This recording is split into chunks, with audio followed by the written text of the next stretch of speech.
Hello everyone, welcome to my channel.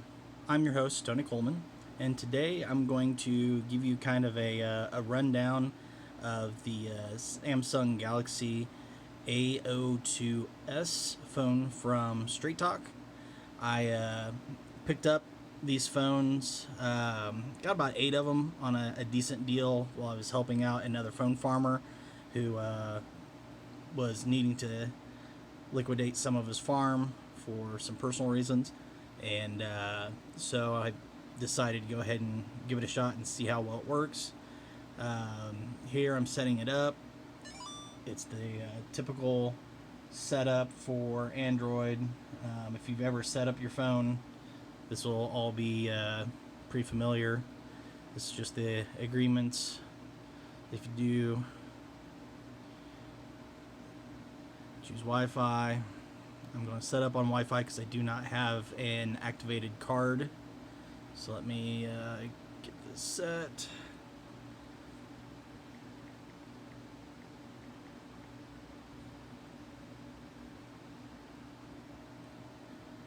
Alright, connecting.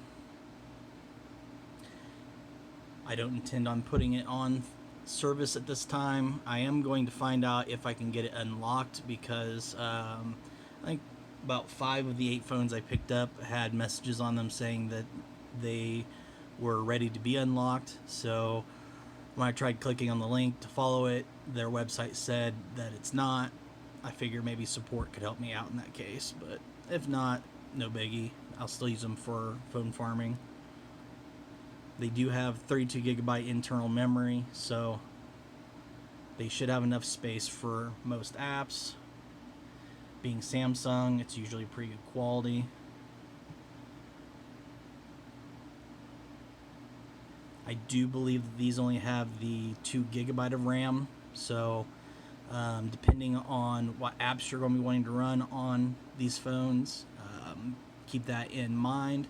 I believe Walmart is currently selling these phones for around $50 new, so they're not top of the line phones. They're not high end, but they're also not the cheapest of cheap on the market, and they definitely have the Samsung quality build to them. So if you're looking for a decent phone, this could be a good starter phone for some beer money applications. If you're looking at the phone for a daily driver phone, if you're used to using the low end phones, it'll probably do you just fine. I personally don't recommend using the cheaper phones for your daily usage just because they tend to have a lot more issues. They tend to not be fast. They tend to run out of memory, especially the internal memory, so you end up having to rely on memory cards and such. So not usually something I would say would be a good investment, but if you're needing something cheap like for your kid or something, or you need a quick phone to get by, I see absolutely no reason not to utilize one. Here's wanting to copy our data and apps. I'm not transferring any apps and I'm not using the phone, so I'll just not copy. That process usually takes a while if you're actually going to switch phones and copy everything over. Sometimes it wants to do it via cable, sometimes it's over Wi-Fi. It can be a very slow process, so if you do decide to do that, it does tend to work well, but just be forewarned. So here it's going to want a Google account, so let me see if I remember one of my disposables here.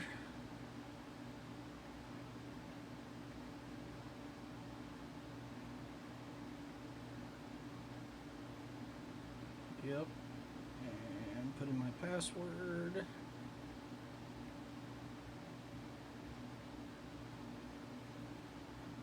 Alright, so I don't care if you see the email just because I don't actually use it for anything but beer money, and that's not even my primary, so it's a disposable account. So any spam or anyone attempting to try to get into it, it's really not going to do you much good. I don't even check the account, so. Okay, Google Services, accept. Okay, I'm not going to put a screen lock on mine, so I'm skipping. Yes, skip anyway. As you can see, the phone is responsive, so I'll skip that. I want the Google Assistant. And skip again. It's not as laggy as some of the other phones I've demoed, like the visible Motorola G Pure. It's pretty laggy. This phone actually is a lot more responsive than that phone was, so if it was unlocked, it'd probably be a better choice than using the visible one. Okay, don't want the extra apps. That's what I'm doing right now, is deselecting the extra bloat that they're offering. This is a Samsung account. I don't usually use Samsung accounts because it's just one extra headache. You have to go through hoops, and I really have never utilized it for good services or anything. Now it's the track phone agreement. Let's just accept and continue. Now we're all set up.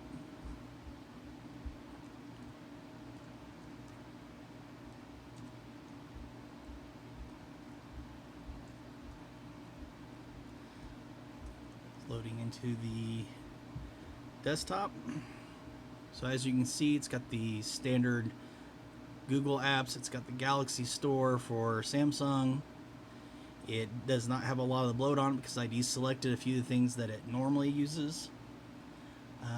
It is very responsive to the touch.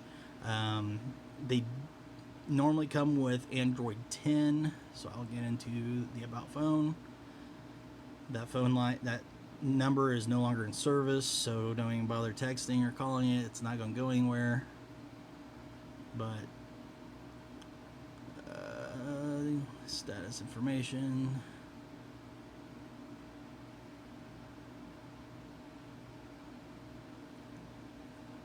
We can do software. This one has Android 11 on it, so it's been updated. And where is the...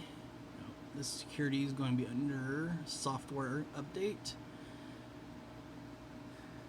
I do recommend going and downloading and installing the software updates when possible, because they don't offer a bunch of them through the Straight Talk phones normally, but this one did, and here it's good for March of 2022.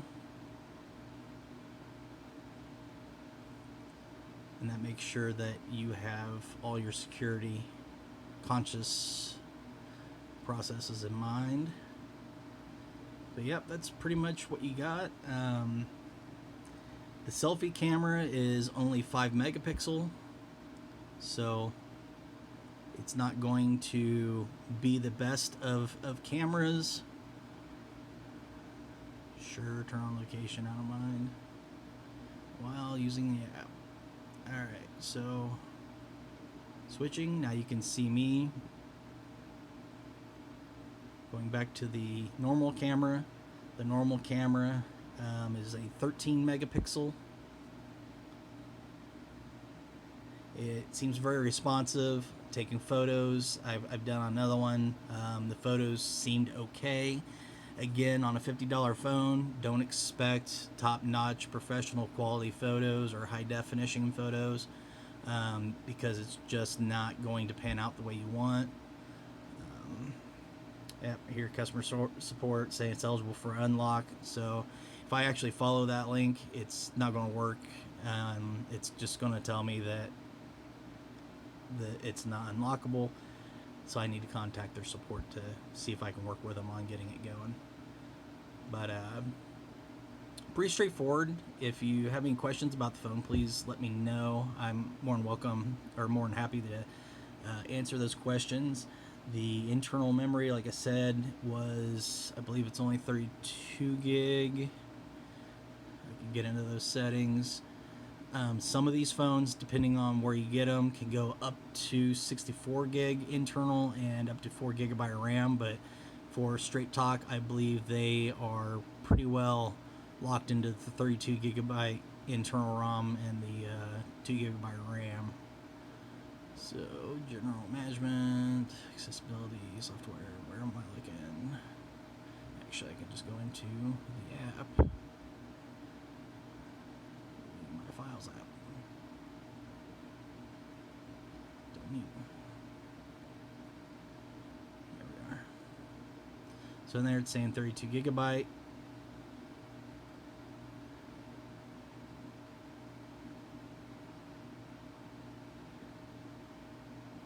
Pretty straightforward. Battery is a 5,000 milliamp battery, so, or at least I think it was. I'm trying to remember that off the top of my head.